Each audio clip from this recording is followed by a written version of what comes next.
What if everything you thought you knew about Bruce Lee was just the surface? Welcome to Universe Celebrates, the channel where we go deeper than anyone else. Today, we're unlocking rare footage, hidden training secrets, and untold stories about the most dangerous man who ever lived. If you're new here, hit that subscribe button right now and smash that like, because what you're about to see will completely change how you see Bruce Lee.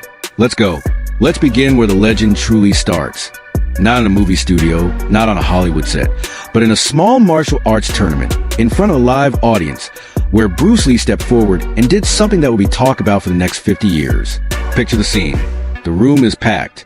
People are watching, skeptical, arms crossed.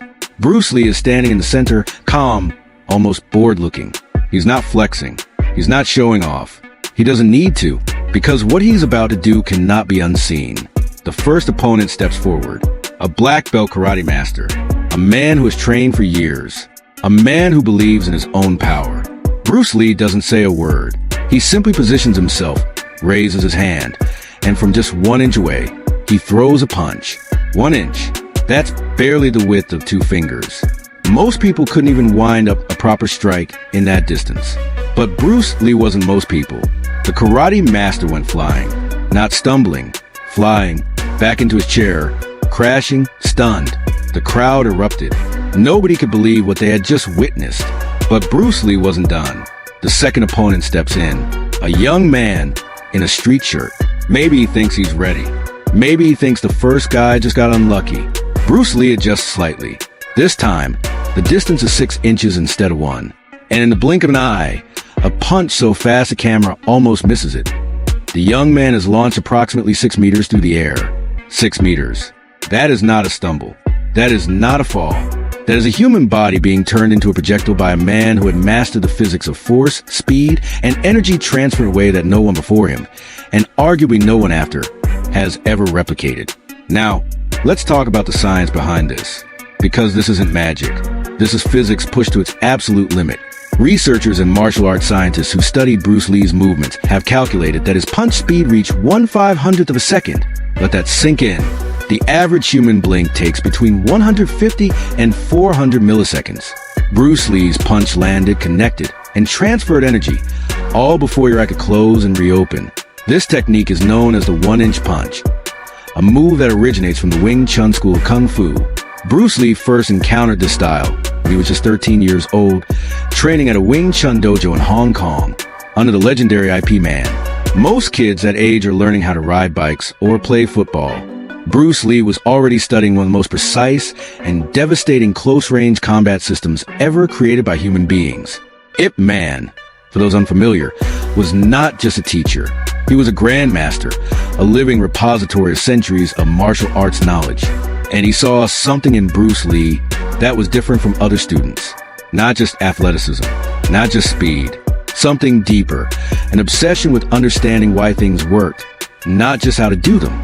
This curiosity would define everything Bruce Lee ever created.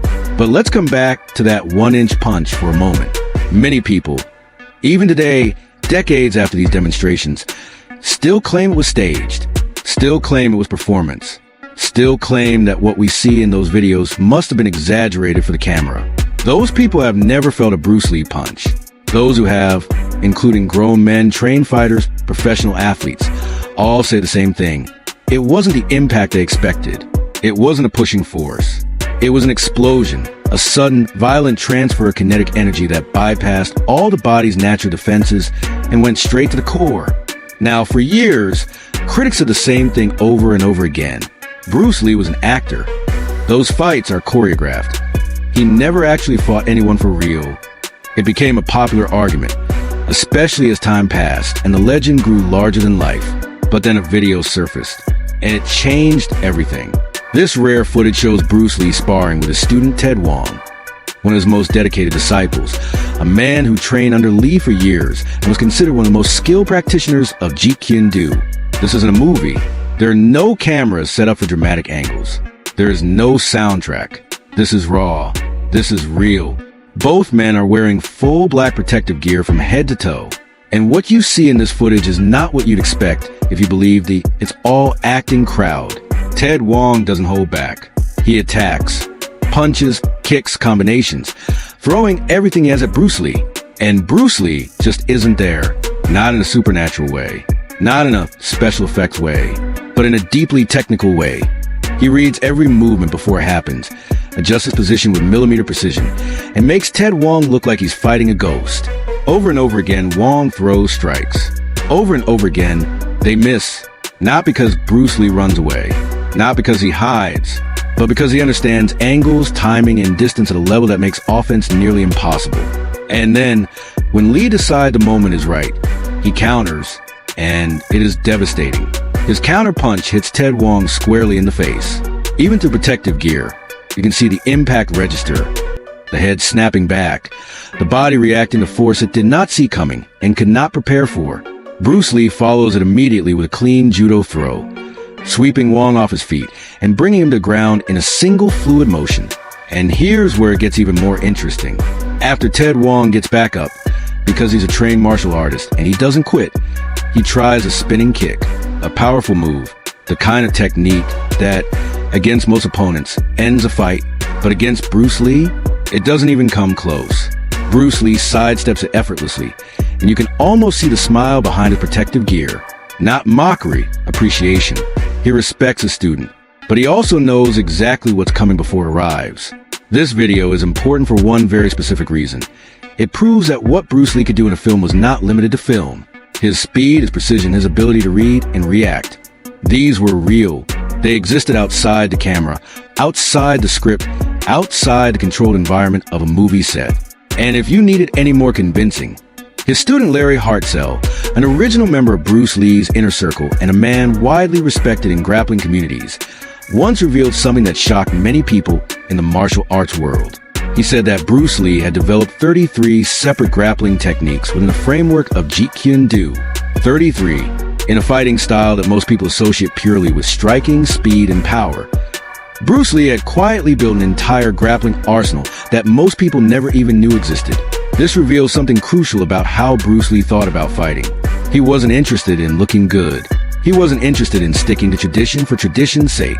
He was interested in what works.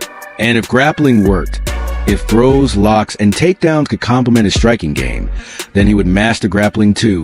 Now let's talk about one of the most iconic films in martial arts history, Enter the Dragon, and the rare behind-the-scenes footage that shows us what was really happening when the cameras weren't rolling. Bob Wall is a name that martial arts fans know well. A formidable karate competitor, a black belt of the highest caliber, and a man with real fighting credentials.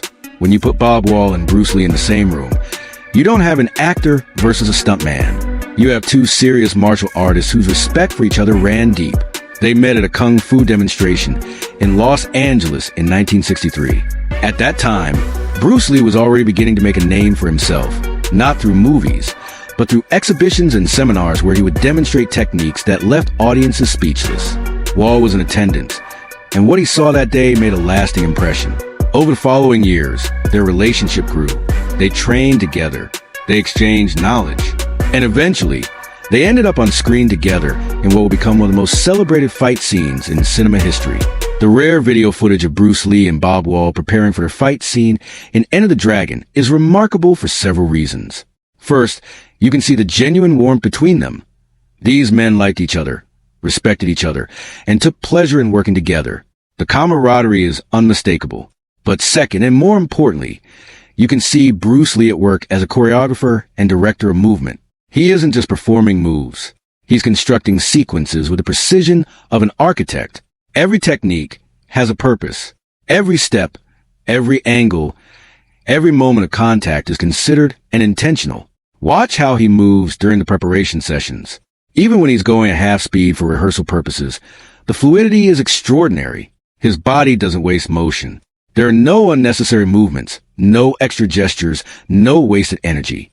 Everything is economy and motion, which is coincidentally one of the core principles of Jeet Kune Do. And then the cameras roll. The fight scene between Bruce Lee and Bob Wall in Enter the Dragon is not just impressive because of the technique on display. It's impressive because of the story it tells without words.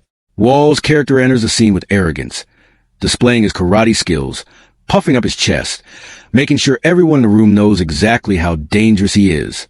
Bruce Lee's response is calm, almost dismissive. He doesn't match the energy of the showmanship. He simply waits. And when the fight begins, Wall quickly discovers that every technique he throws is being neutralized, redirected, and turned against him.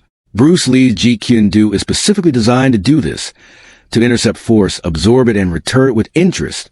Wall ends the scene looking not like a man who lost a fight, but like a man who showed up to a chess match and realized too late he'd been playing the wrong game entirely. The lesson Bruce Lee teaches in that fight scene is the same lesson he taught in real life. It doesn't matter how skilled you are if you're operating within a rigid system. Flexibility, adaptability, and the ability to respond to what's actually happening, rather than what you expected to happen, are what separate the great from the merely good.